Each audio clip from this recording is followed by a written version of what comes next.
Hey friends, what's up? Ethan here. Welcome back to the channel. So today we're talking about building your perfect college admission team. And what do I mean by perfect college admission team? I'm talking about the specific roles and the specific people that you'll need to fill those roles.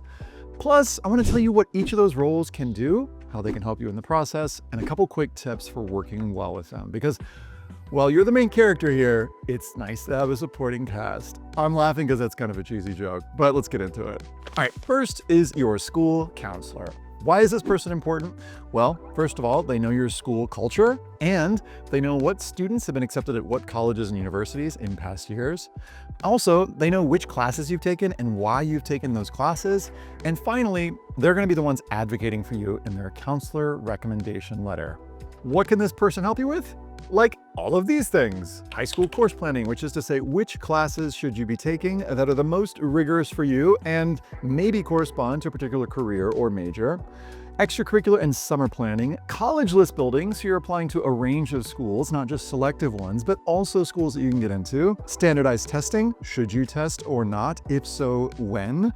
Personal statement writing, aka your college essay, brainstorming, drafting, revising, application and supplemental essays, which is to say all the things besides your personal statement that you'll need to write for your college application, paying for college if that's going to be important to you, and of course, the counselor recommendation letter. Now, not every counselor is going to write a recommendation letter for every single student, but if your counselor is writing yours, it might be a good idea to get to know them and, more importantly, let them get to know you. 2 quick tips for working with them. Number 1, schedule some regular check-ins. Now, I don't know if this is going to be weekly or monthly, kind of depends on your counselor and their caseload, which is to say how many students they've got to work with, but make sure you get to know how often you're going to be meeting with them and make sure you show up for those meetings prepared, which is to say maybe you have an essay draft ready, maybe you've got something specific that you want to know about a particular college. Make sure you show up ready to roll. And then the second tip is about essay process. Make sure you're clear with them on how that's going to go and how they like to work with students. Some counselors, for instance, love to do an essay boot camp, like at the end of spring of your junior year or during the summer.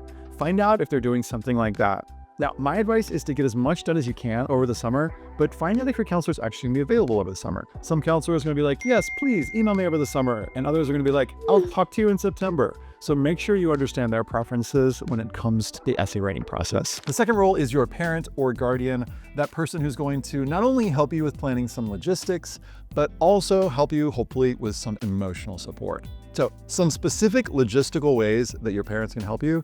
Number 1, helping you navigate financial aid, which is to say they've got lots of information about the finances. They can help you complete the FAFSA, often pronounced FAFSA, and the CSS profile, potentially. You can learn all about those in our Paying for College guide linked below. The second way is to potentially help you manage some of these logins. So to basically help be like a project manager, because you're going to have like 20 or 30 logins for all these different schools and applications, etc. My advice is to put them all on one spreadsheet in Google Drive or something, have the website, basically the login and the password, and share that with your parent. But make sure you don't use like the password that you use for everything. Bobs. The third thing is college visit planning. Now, it could be that you're only going to visit colleges like right near you, fine. Or it could be that you're going to travel somewhere to go visit schools outside of your state, which I strongly recommend if you can. I didn't get a chance to do this because I didn't have enough money to do this, but if you can do it, you totally should. Your parents can totally help with this planning. But most of all, your parent or guardian is hopefully probably going to be that person to be like, yo, are you sleeping? Are you eating? Do you need anything? Do you need some water? Okay, great. And be that person to essentially be like an emotional support, Wonderwall person that you can talk to. Now, I realize not everybody has that relationship with their parents, but that is my hope for you. And if you're a parent watching this, that is my hope for you. 2 tips for a successful collaboration between a student and their parent or guardian. Number 1, I'd say create a little agreement, and you can put this in writing or just say it verbally, and ask what is the role that you're going to play in this process. So for instance, it could be as a student, I'm going to be the one who's going to handle the applications and the research.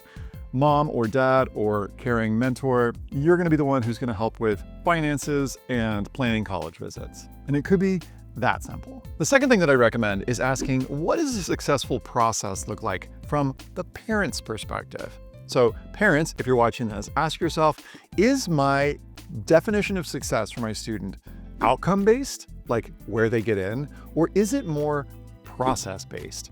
Like, I hope my student will navigate this process by doing their best, by making sure they're eating and sleeping enough, and maybe even learning a lot about themselves through this process. And I would suggest making sure that you're rooting your success in how the process went, even more than the outcome, where you got in. Because yes, it's great to get into awesome schools. Let's go for it. Let's try our hardest. But also, I don't want you to burn yourself out in this process.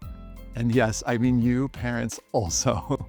Third are your teachers. And these are the folks that are going to be your in-class champions. And in their teacher recommendation letters, they're going to advocate for how you are an awesome in-class academic superstar and had demonstrated #intellectual curiosity. So how do you work with them? 2 quick tips. Number 1, if you know somebody is maybe likely to be a good recommender for you, ask them early. Don't wait till like a week before the deadline. If possible, ask them right towards the end of when you were taking a class with them. So if that's in junior year, maybe ask them at the end of junior year, hey, would you be willing to write a strong recommendation letter for me? The second thing I'd advise is making sure you're setting them up well with specific examples of how you've crushed it inside the classroom. Apologies for my violent language there. You'll find a template below this video on how to get an awesome rec letter from a teacher. Next up is your peers. And these are the folks who are going through this process with you, and they can be helpful in a few different ways. One is accountability, like little check-ins to be like, hey, did you submit your FAFSA yet? The second thing could be like a brainstorming buddy, coming up with essay topics, essay ideas. And the third thing could be just listen. Just like, yeah, listening if you're struggling, going through a tough time, being like, hey, can we talk? And then just like talking. 2 tips for working with them. Number 1 is to create a no compare pact, which is to say, hey, you and me going through this process, we're not going to compare our results to one another. I'm not going to compare my worst insides to your best outsides, however the expression goes. And then the second thing I would say is you can create like co-working sessions where you work together on applications side by side in the coffee shop or in the room together. And even better if these are applications that you're not necessarily competing on. See no compare pact above. Finally, and this one's optional, or if you don't have a college counselor, is working with an essay coach or an independent educational consultant. So this is someone who can help you with things like strategic planning, like figuring out how will all these different parts of me fit into the application. Or they can help you with lots and lots of essay drafts. So meeting, for instance, on a weekly basis to help you find out what are those different sides of you that you want to show in the application. And then finally, accountability and project managing. So just basically making sure that you get things all done on time. 2 tips for working with an independent educational consultant or essay coach. Number 1, make sure that they have a clearly articulated and really good process for helping you come up with great essay ideas and revising them, because that's probably what you're going to spend most of your time doing with them. And then second tip is to stay connected to your college counselor, which is to say your counselor in your school. If you decide to work with an independent educational consultant, this is not like an either-or situation. This is a yes-and situation. So think of all of these as serving a particular role in your team. And be clear, at least with yourself, with what each of these folks on your team are going to do. Yes, including potentially an essay coach, including your peers. Because if you get too many cooks in the kitchen, it can be kind of a mess. Just a quick recap. So your counselors are going to be the ones who can help you with pretty much all the things. Your parents or guardians are going to be the ones who hopefully are helping you take care of yourself through this process. Your teachers are going to spotlight your in-class growth, particularly through those rec letters. Your peers are going to help you stay accountable and maybe do some co-working sessions. And your independent educational consultant or essay coach, if you work with one, is going to be the person to help you with all those essays. But finally, I want to encourage you to ask yourself, what does a successful process look like for you? And notice I say process and not outcome, because I'm really interested to know, how do you want to feel as you go through this process? And in order for you to feel that way, you can kind of work backwards and ask, okay, what do I need to have in place? And who do I need to have in place in order to assure or make it more likely that I have that outcome in my process? Because if you set yourself up well in this process with the right people in the right roles, I think this can be an incredibly impactful process where you learn a whole lot about how you think and who you are, and even, I think at its best, a rite of passage.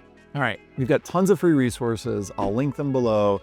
If you're somebody who's interested in working with someone one-on-one, we have a program called the Matchlighters program where we work with students for free one-on-one. You have to financially qualify.